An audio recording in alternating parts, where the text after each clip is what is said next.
Hey folks, welcome to another episode of An Aging Gamer Laments. But today's game is a special one. Today we're playing the Oregon Trail. So I did a survey a couple of weeks ago about what games people remember playing or the first games they remember playing. And if you are in a certain age group, you may have had Computer Lab on an Apple IIe computer and played the Oregon Trail. Now, this is not your grandma or grandpa's Oregon Trail game here we're playing. This is updated, re-release, reboot, remastered, pretty game. I think it came out originally, this version, on the Switch, and then later they released it on the PlayStation. Came out, I think, February, because this is one of Mismanagers Gamer's favorite games to play. So, that's what we're going to play today, and then we'll chit-chat about what's going on in the life of the aging gamer and show you what's what. So let's have a look at this here game. So I have a game I've already started. I'm about 3 hours and 52 minutes into it, and that's 11% of the total gameplay complete. So not a whole lot to this game. I picked it up for $20 on PlayStation Network, and bought a $5 DLC for it. Totally worth it.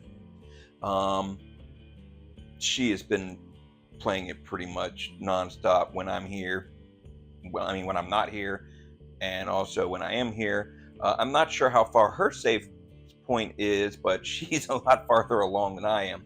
So that doesn't typically happen on the gaming scene in this household, but I'm going to start a new game. So if you remember the original Oregon Trail, it was edutainment series that you lead a wagon train along the Oregon Trail. So originally, when you played Oregon Trail, you just started off with, whatever 4 Wagoneers they gave you, and you go down the trail, and every so often you get to hunt to get food. Every so often a random event will occur that will basically kill you. Everything's trying to kill you. There's dust storms, your wheels break, your yokes break, your oxen die, and the ever-present horror that is known as dysentery. So if you've ever heard somebody talk about Oregon Trail, they probably mentioned dying of dysentery or cholera. It happens a lot. A lot. I almost feel like this game's a little bit easier than the original because they give you outs and more equipment to kind of fix the problems that you deal with. But even so, you could have a perfect mission going on and ford a river incorrectly and your whole party's wiped. So, and this one's got like RPG elements to it, which kind of makes it a little bit more fun to play. So we're trying to go to Oregon City from Independence. So starting off, you get to pick your 4 Wagoneers. Now, the way they do that, or caravaneers, I'm not sure the proper terminology on that. If anybody knows, be sure to drop it in the comments and educate my lazy butt. All right. So again, it's edutainment, so it's supposed to be educational, but it's also entertaining. So you get basically 3 groups or 4 groups of 3 people to choose from. Like the banker gives you money. He's religious and egotistical. You got this farmer that's messy, but she's kind, and she gives you a harmonica. Harmonicas improve morale. And then I got this missionary. She's frail and neat, and she gives you this rosary thing that improves your... I don't remember the term for it, but basically it's your ability to withstand things that would drop your morale. So not really great choices for my first one. I'm going to go with the banker to get the extra money. She's slack and brilliant, and she's kind of neat.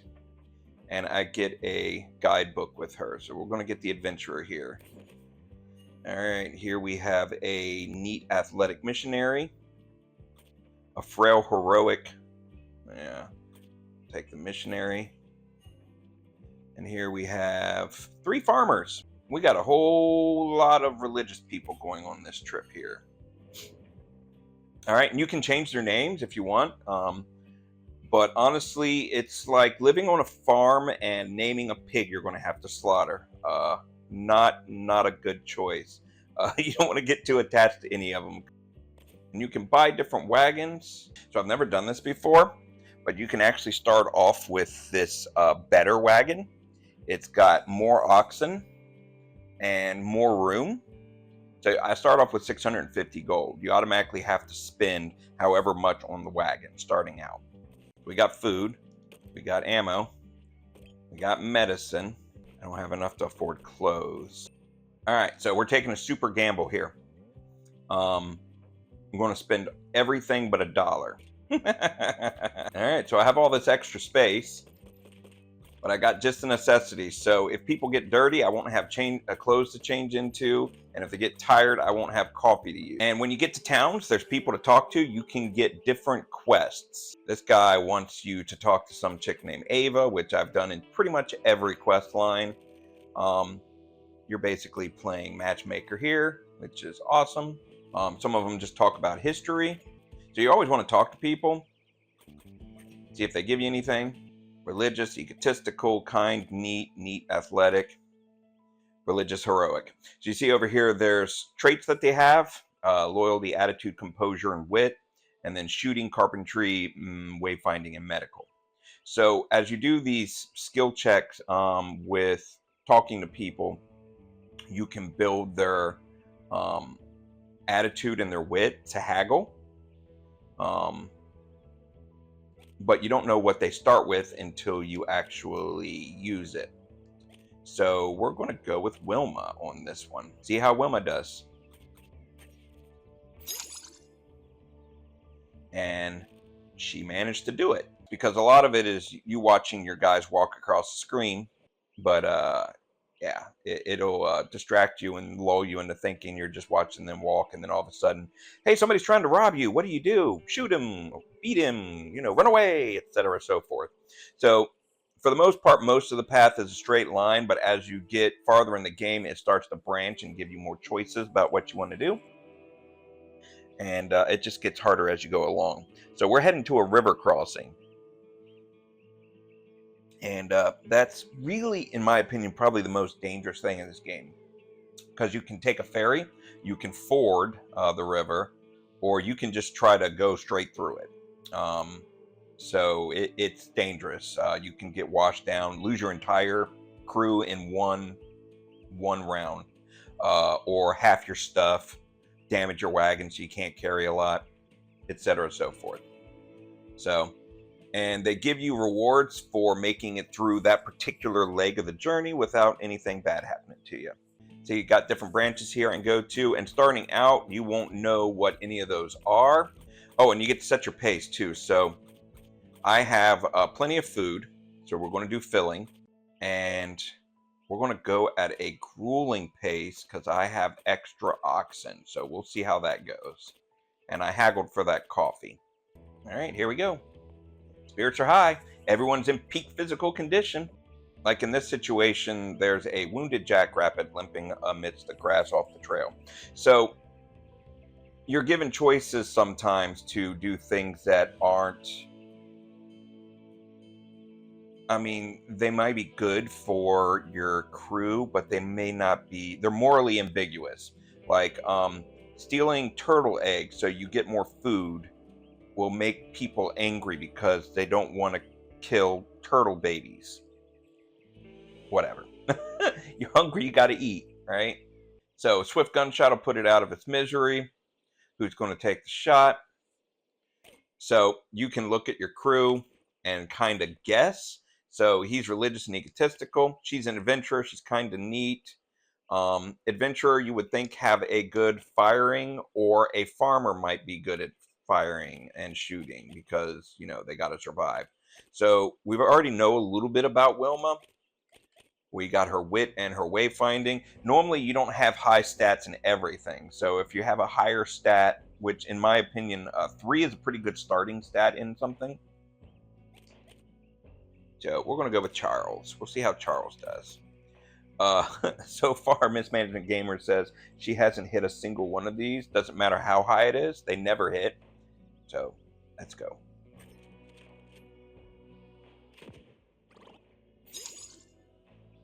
Oh. I hit it. And it'll give you meat, and it'll give you pelt. Pelts are awesome because they allow you to sell them, trade them, and seal your wagon when you go to ford it. I'm not sure exactly how the pelts help seal the wagon, but they do. So yeah. So this seems like a good pot to take a break and talk about some stuff that's been going on. So the last couple of weeks been a lot going on. So we had my mother's 70th birthday and their wedding anniversary. So we took them out to dinner at Brick House Run, which is a nice little English pub in Petersburg, which is a town nearby, and had some really good food, had some really good conversation, dealt with, just talked about what's going on in life, planned for the upcoming holiday, and it was nice. It was nice to get out and hang out with my parents. They've been dealing with a lot of stuff outside of, just some really stressful things, and it seemed to come out and work out in the end, and, kind of just fixing those things. And, just wanted to talk about it because, talking kind of de-stresses you and whatnot. Other things that we did that particular week, we went to see Quiet Place 2 or 3 or A Quiet Place prequel. I don't know. It's the third movie in the series, but it's actually a prequel. It takes place at the beginning of The Quiet Place. Did you see The Quiet Place? Did you enjoy it? Aliens, you gotta be quiet. Luckily, we got a theater with some pretty decent inhabitants with us. We went to the dinner theater, which is normally a pain for movies that you want everyone to be quiet during. And Quiet Place is one of those because the ambiance want to be real quiet. Because if you make any noise, the aliens attack you. So everybody's like on the edge of their seats trying to be quiet because noise is so important in this. And any tiniest little noise brings these killer aliens at you. And she really wanted to see it because one of the main characters is actually a cat. It's a cute little cat too. And like the unsung hero of the film, really, like I was really impressed with is if you watch Stranger Things, the character Eddie, who like the heavy metal dungeon master kid who showed up in the 4th season and kind of saved the day with some Metallica music. He plays in it, and it's a very different character than he plays in Stranger Things. His hair's cut short, and he's speaking with his actual accent, and he's British. So it's always interesting to me when like British people do an American or Southern or country accent.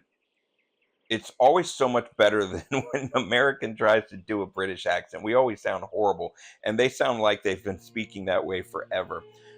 With the exception of Benoit Blanc, which his Kentucky Fried accent, I think is part of the joke. So, I mean, that's probably done on purpose. I don't know what Daniel Craig's actual like American accent sounds like when he's just being American, but that one's horrible and it's funny and I like it. That's from Glass Onion or Knives Out. If you haven't seen those are awesome.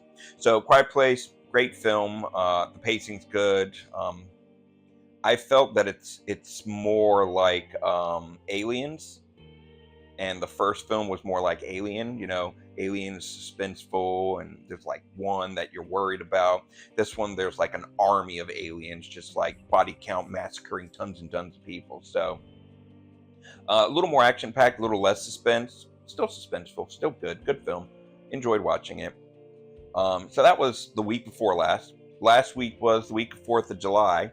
And we actually got together with her parents and my parents at her parents' house, and that was really cool because we don't all get together as the whole family, like both halves together very often, and did a barbecue and did some swimming and talking, and it was really nice.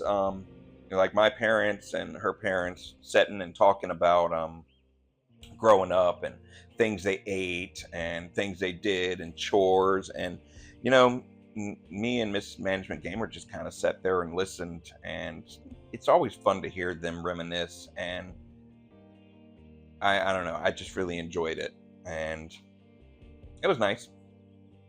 I guess really it's like 3 weeks worth of stuff going on because like 3 weeks ago they had their birthday and everything, and then last week was 4th of July and everything, and then this week's pretty much already over. Um, we went to breakfast yesterday and went to this little like it's kind of like a little strip mall up near where I work, and it's next door to the book exchange, and it's like it's called like the Coal Miner Cafe or something like that, because the area, I don't think Virginia is really known for coal mining, at least not the area we live in, but there was a really big coal mine in that area. So there's a lot of coal mining paraphernalia and like history around there. So it was a nice little cafe, not a huge menu. We had like a Vietnamese style coffee that was really good. The breakfast was good. I mean, it's eggs, bacon, and sausage. She had a bagel. I mean, nothing super fancy. Uh, did not like the potatoes. Their home fries was like just literally chunks of potatoes, and I want to say they were deep fried. Which, when you make home fries, you got to do something to them. You can't just throw them in a deep fryer. They just turn into little brown cubes. They look like almost like rye croutons. Um, they weren't like that bad. They were soft. They just needed some seasoning. And then really cool, made me super happy. We went to the book exchange next door, and I got a book club edition of The Stand hardback from when they originally released it unabridged, uncut for the first time back in the early 90s. So I was hoping it was a first edition. Um, Not that it would have changed the value too much. It wasn't. It was a book club edition. Still going price on the internet's about 40-50 bucks in good shape, and got it for right at 25, 26. So I was happy with that. And I did not have that originally in hardback. So I'm still looking for The Stand in hardback, the edited version, because I don't have that one in my collection. I'd like to have that. I don't even have that in paperback. Because these days when you go to the store, they're only selling the edited unabridged, the unedited unabridged complete edition now, which some people say is not as good as the original, because even though he had a lot of backstory and stuff like that, sometimes less is more. So if you're a Stephen King fan, if you have any thoughts, have you ever read the edited cut version and read the unedited unabridged full length version? Which one did you like better? I don't know. And we went to a movie yesterday as well. We went to see Maxine, which slasher flick, part of the Ty West trilogy, Mia Goth, X, Pearl, Maxine. So it's X, which was the first film. Pearl was a prequel that explains some of the characters from X, and Maxine is a follow-up that follows one of the characters from X, Maxine Minks specifically, as she tries to break into the film industry. And like turn her life around because she's in adult films and wants to move to regular films. So enjoyed that film. It's a slasher. Normally I like slashers because of the mystery aspect to it, and I've talked about this in past videos. Like we watch Murder She Wrote, and we like murder mysteries and who's the killer, and the slasher is a variety of that type of film or that storyline when done right. You watch the Jason's films, the Friday 13th films. The first one was awesome. You don't know who the killer is, and you're trying to figure it out, and it throws you a curveball. Scream is another one that was really good, and you have this list of potential suspects, and they're all trying to throw each other under the bus, and they do a pretty good job of giving you a twist. At this point, everyone knows who the killers are, so I'm not going to say it now because I still don't believe in spoilers, but this one, I think they kind of give away the killer at the very beginning of the movie if you're not a complete and total dunce. So it kind of took away from it, but I still enjoyed it. I still enjoy it. It's a nuanced film. It's got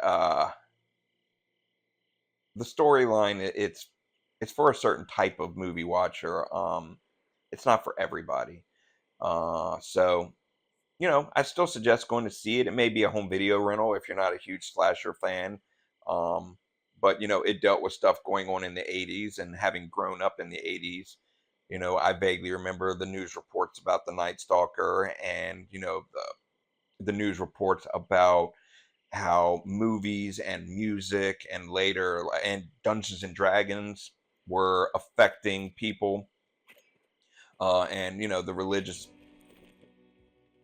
conservatives were like, we need to get this out of our kids because it's bringing the devil in. So it's got that kind of backstory going on, and it ties in. So maybe you'll enjoy it, maybe you won't. I did. um, what else is going on? So work-wise, been a lot going on. We had a home office visit. um, I call them RVPs, but they're FBCs, franchise business consultant. They come in periodically to audit your store and making sure the franchise is doing what the company would normally do. Um, and it was a good visit. We did some cleaning and everything. We had some new specials that are running, new product. So he had to, test us and see how we did on that. And staff gets nervous when you're dealing with, these uppity ups. So they make mistakes when they're doing stuff. One of my employees was making a cinnamon bread and did not put cinnamon on it. So that was really the only mark against us. We immediately remade the cinnamon bread because they realized as soon as they were doing it that they messed up, but it was too late to fix it. So we made a new one, and that one was fine. He said the staff was great. Everybody worked together right. They have good, communication skills amongst each other. So it was good visit. And I am tired from it because we do extra cleaning and stuff when that happens, which is a good thing to do kind of once a quarter anyway. So it's always a good reason to do it, but it wears you out. And then, that's pretty much what's been going on in life. Afford the ferry. So this could be the end, folks. Got a 73% chance of making it across. I can seal the wagon using 3 pelts. All right, 98% chance of making it across.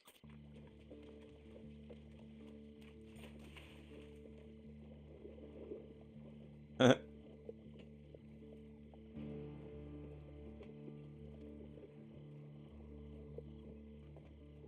a wide river. Normally I float it or take the ferry. I don't think I've ever actually just drove it across. All right, made it across. Got a guidebook. No broken arms, so I got extra money, which might come in handy when I get to Fort Kearney. Hopefully I'll be able to get some more money. I think I got to ford another river, and there's no ferry at that one either, so I'm definitely going to have to hunt to make it across. But I think that's it for today's video, folks. Hope you enjoy the rest of your week, and I look forward to playing something with you next week. And if you never played Oregon Trail, if you can find yourself an Apple IIe at a museum and break it out to your house and pull out the 5.5 floppy disk or 5.25, give this game a go. It's fun back then, it's fun now. So good luck to you. Have a good week. Adieu.